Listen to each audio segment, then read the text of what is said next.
Welcome to Solvetic, your channel to always learn technology easily. Below in the description, you will find useful links we used in this video.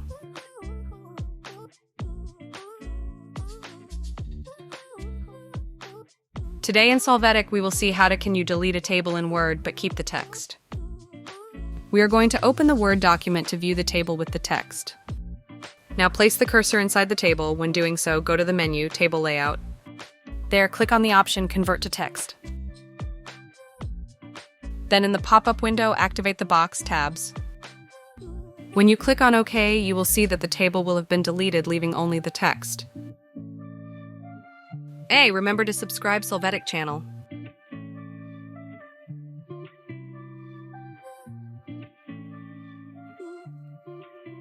We hope it has been helpful for you.